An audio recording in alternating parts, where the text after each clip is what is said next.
وفرقانه الحميد. أعوذ بالله من الشيطان الرجيم. بسم الله الرحمن الرحيم. ألف لام ميم. أحسب الناس أن يتركوا أن يقولوا آمنا وهم لا يفتنون ولقد فتنا الذين من قبلهم فليعلمن الله الذين صدقوا وليعلمن الكاذبين. صدق الله مولانا العظيم. প্রিয় উপস্থিতি, আসলে আপনারা খুব ভালো করেই জানেন আজকে প্রচন্ড ঝড় বৃষ্টি সারা দেশেই হয়েছে। আপনাদের দিকেও আইসা বুঝতে পারছি আপনাদেরও কিছু পাইছে। উনি বলতেছে অনেক। আসলে রাস্তাঘাটের অবস্থা এতই ভয়াবহ যে বিভিন্ন জায়গায় গাছ পড়েছিল। তো এই অবস্থায় গাড়ি দিয়ে আসা, আমাকে যারা এই যে মোটরসাইকেল দিয়ে রিসিভ করে আসছে, একজন আয় বলতেছে হুজুর এত দেরি কেন? তো একটু পরে উনি মোটরসাইকেল থামাইছে, দীর্ঘক্ষণ থামায় রাখছে, আমারও পিছনে দাঁড়ায় আছে। তো আমার একবার ডাইকে জিজ্ঞেস করতে মন চাইছিল এখন এত দেরি কেন? পরে সামনে দেখে গাছ পড়ে আছে, গাছ কাটতেছে। এমন অবস্থা প্রায় রাস্তায় বাঁশ পড়ে আছে, গাছ পড়ে আছে সারা রাস্তায়। তো এটা ভয়াবহ একটা পরিস্থিতি, কঠিন বজ্রপাত সহ বৃষ্টি, সেহেতু খুবই কষ্ট হয়েছে আসতে। আমাদের আসার কথা ছিল সেই মাগরিবের পরে। তো আসলে আসতে যে পারবো এটাই একবার বিশ্বাস হারাই ফেলছিলাম।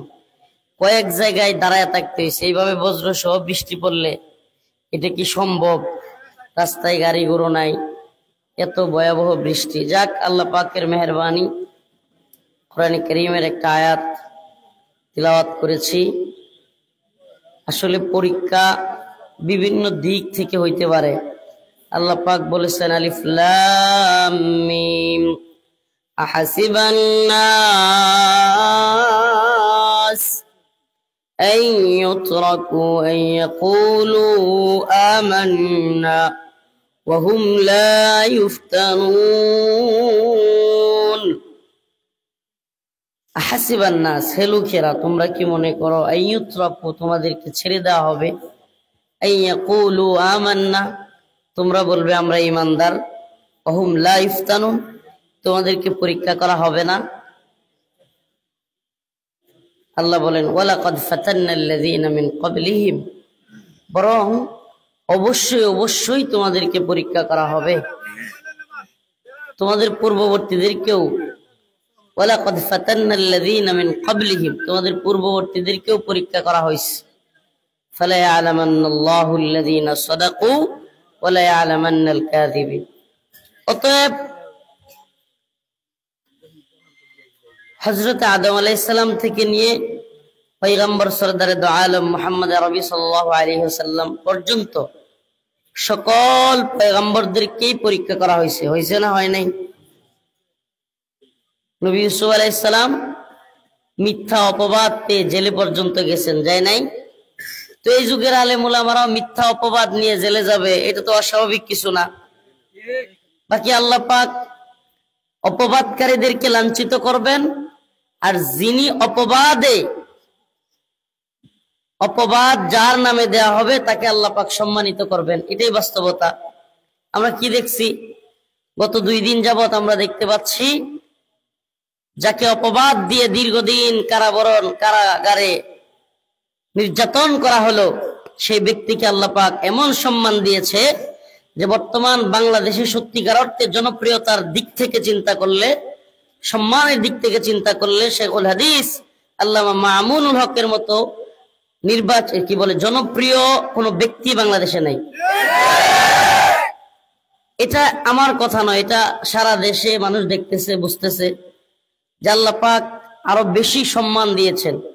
কত ইজ্জু মান তাশা ওয়া তুযিল্লু মান তাশা, সম্মান দেনেওয়ালা কে?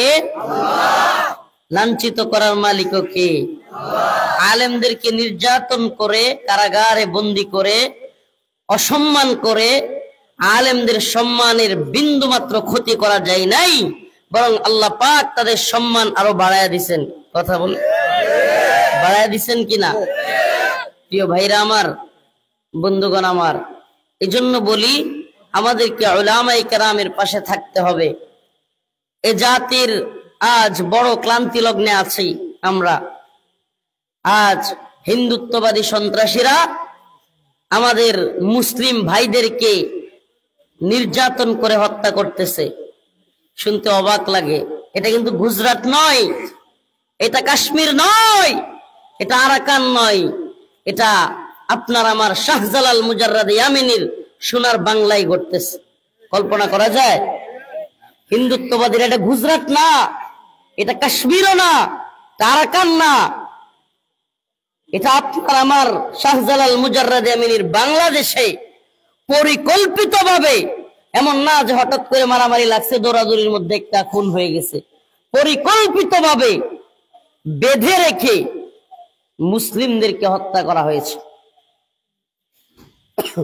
এরা যদি মনে করে শেখুল হাদিস রহমতুল্লাহ আলাইহিকে মুক্তি দিলে, শেখুল হাদিস আল্লামা মামুনুল হককে মুক্তি দিলে, কিংবা আমাদেরকে শরীফার গল্প দিয়ে, আমাদেরকে শিক্ষানীতিকে খাওয়াইয়া দিয়ে, আমাদেরকে ওই কি বলে একটা দেখলাম যে কি সমাদদার, মিল্টন সমাদদার, এই সমস্ত ঘটনা দিয়ে আমাদেরকে ফরিদপুরের মুসলিমদের হত্যা ভুলিয়ে দিবে, এরা ভুল ভাবতেছে।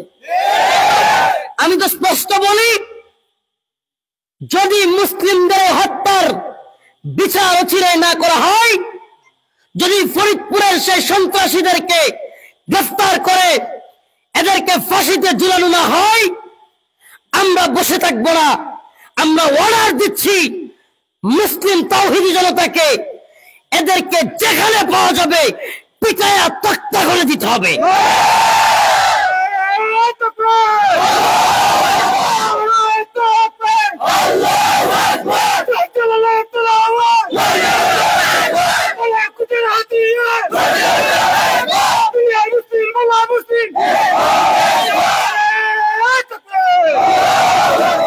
আমরা অনেক দেখেছি, অনেক সহ্য করেছি।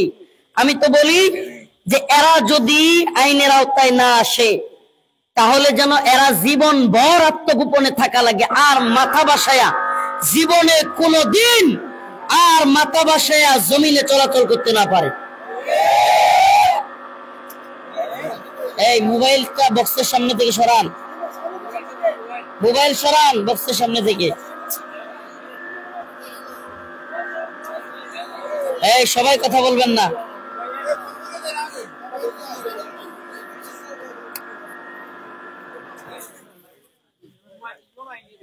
তো আলোচনা করার জন্য নয়, পরীক্ষা আসবেই, পরীক্ষা আসতেই থাকবে। এটা বন্ধ করলেও চলবে, অল্প লোকে। পরীক্ষা আসতেই থাকবে, পরীক্ষা মুসলিমদের আসবেই। আলেমুল আমাদের পরীক্ষা এটা নতুন কিছু নয়। দ্বীনের পক্ষে যারা আছে তাদের জন্য পরীক্ষা নতুন কিছু নয়, পরীক্ষা আসতেই থাকবে। জেল, জরিমানা, রিমান্ড, ফাঁসি, এটা ঐতিহাসিক ভাবে নবী আম্বিয়া আলাইহিস সালামগণ এই কষ্টগুলো সহ্য করেছেন, আমাদেরকেও করা লাগবে। কিন্তু আমরা কি দিন থেকে পিছিয়ে যাব? আমরা কি হাল ছেড়ে দিব? শেখুল হাদিস আল্লামা মামুনুল হক, আল্লাহ পাক তার কণ্ঠকে দ্বীনের জন্য কবুল করুক। আমরা চাই এ জাতির যে সমস্ত উলামায়ে কেরাম কারাগারে গিয়েছেন, তারা যেন আরো বেশি ঈমানি শক্তি নিয়ে আমাদের মাঝে ফিরে আসেন, এবং আমরা তাদের পাশে থাকবো তো ইনশাআল্লাহ। শেখুল হাদিসের সন্তান আল্লামা মামুনুল হককে, বা আমরা যারা কারাগারে গিয়েছি আলেম উলামাদেরকে যারা বন্দী করেছে, নির্যাতন করেছে, করোনার দোহাই দিয়ে, লকডাউন দিয়ে গ্রেফতার করেছে, লকডাউন দিয়ে জনগণকে ঘরে বসিয়ে তারপর গ্রেফতার করেছে।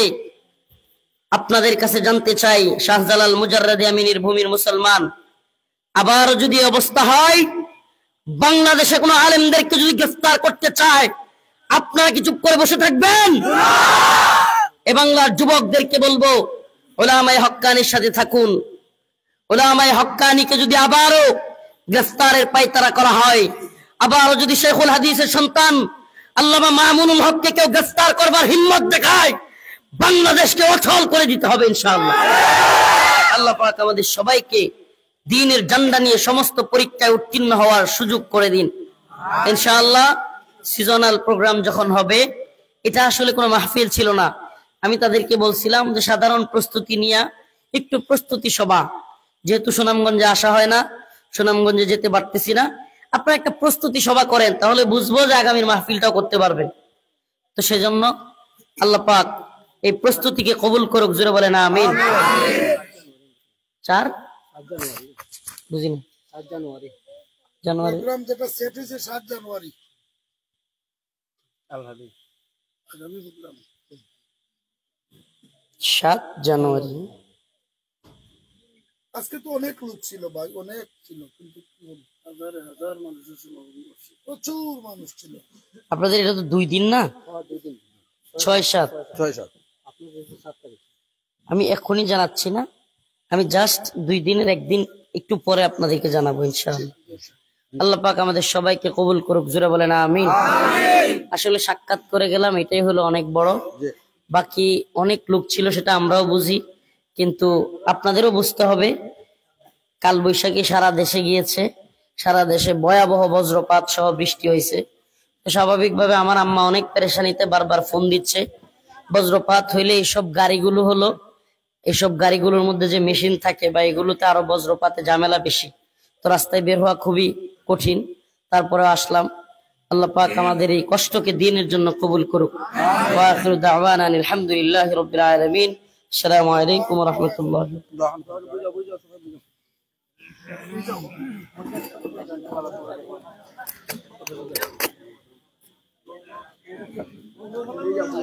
الحمد لله رب العالمين الرحمن الرحيم مالك يوم الدين إياك نعبد وإياك نستعين اللهم ارزقنا شهادة في سبيلك اللهم ارزقنا شهادة في سبيلك اللهم ارزقنا شهادة في سبيلك أي الله আপনি আমাদেরকে কবুল আর মঞ্জুর করে নেন।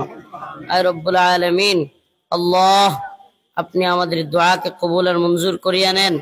আয় আল্লাহ, ফিলিস্তিনের মুসলমানদেরকে আপনি হেফাজত করেন। আয় রব্বুল আলামিন, শাইখ জসিমউদ্দিন রহমানী সহ আল্লাহ সমস্ত আলেম উলামা আরো যারা গ্রেফতার আছেন তাদেরকে আল্লাহ আপনি মুক্তির ব্যবস্থা করে দেন। আয় রব্বুল আলামিন, এই ঝড় বৃষ্টির মধ্যেও আল্লাহ এই যে প্রোগ্রামটা হয়েছে, আল্লাহ আল্লাহ আপনি প্রোগ্রামকে কবুল করেন। আল্লাহ আল্লাহ এই এলাকাবাসীকে আপনি কবুল করে নেন। আল্লাহ এলাকার কবরওয়ালাদের কবরকে জান্নাতের বাগান বানায় দেন। আল্লাহ আমাদের সমস্ত গুনাহ খাতা মাফ করিয়া দেন। রব্বুল আলামিন, আল্লাহ আল্লাহ আমরা যারা হাত তুলেছি তাদের মধ্যে যাদের বাবা নেই মা নেই, তাদের বাবা মার কবরকে জান্নাতের বাগান বানায় দেন।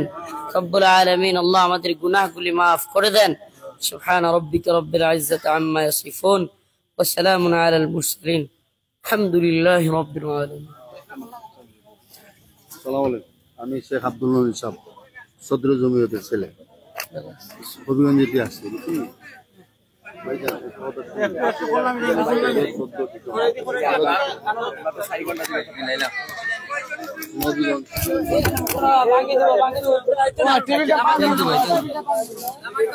উপরে